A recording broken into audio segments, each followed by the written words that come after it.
besides that those two guys are so outstanding, is there anything that made it so tough to get stops in the last 14 minutes or so? Yeah, I think we didn't play our smartest game.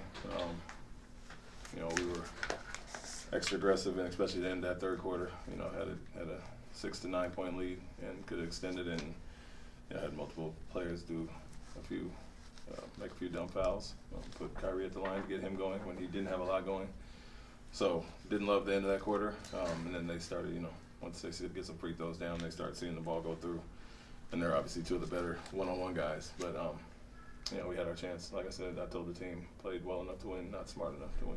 Are those kinds of moments, can you coach those in the middle of the game, or are those things that you have to go back and look at after the fact and say, hey, these are the areas that we need to clean up? You do both, but they continue to happen game by game. It's something that you have to adjust, and it's not a coincidence, and it's not a ref calling something, but if it's similar action or play happening multiple games, you have to learn from that and adjust to it. And so, we got guys bobbled up, and we come over and hack them or foul them above the three-point line when they're in the bonus, or body up at half court on one of the best drivers and get a three-point play. That gets those guys going. And so have to learn from that. We'll show guys and talk about it, but it's not just first time happening. Got to adjust to be better. Early in the game, you had Alper and Shingun away from their five, and then adjusted. As the game went on, how did you like that, and what did you see out of that adjustment, and did it work? Yeah, I would say it took them out of their, one of their main actions with Lively in the pick and roll.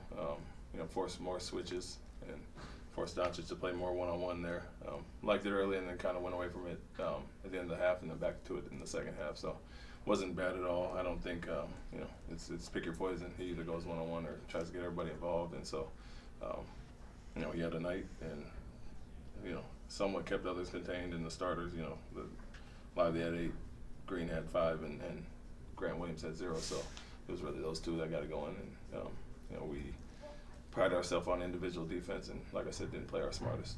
What do you think of the urgency you saw from the bench, Holiday, Tate, using those guys? Yeah, they were great. They kind of settled us, got us back in the game, got that lead, and then obviously played great to end the half. We talked about at halftime being down 54 to 50, and not playing well at all. That boded well for us in the second half, and then we did extend the lead, just couldn't sustain it, but loved their energy and them getting us back in the game. You talked about cleaning up some of the fouls. How do you toe that line with guys like Dylan, Tate, guys who play so aggressively? How do you toe that line with them?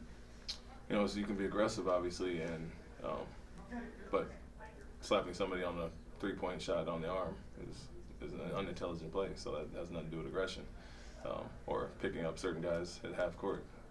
It's just knowing who you are and knowing who you're guarding. You can do that with an average player, not with Irving or Doncic for the most part. And so, we want guys to be aggressive, but we are fouling too much, and it's the type of fouls more so than anything. And what we tend to do sometimes is everybody makes a mistake, and it adds up to bonus early, and you can't go down the line, everybody make a mistake, and then adjust to it. By that point, it's too late. Guys are going or at the free throw line. Kind of feels like there was a point made to get Jabari going in the mid-range again this game. Is that something that you're looking to kind of explore and just continue to build on as the season moves? Yeah, some, but they also were switching quite a bit and putting Irving and some of the smaller guys, taking them off the ball, and so we went to him at the nail and got some good looks off it. So just another way to add to his game, take advantage of some teams that switch a lot, and he can pretty much shoot over all those guys. So you got to go in a little bit there. All right. Thank you. Thanks, Greg.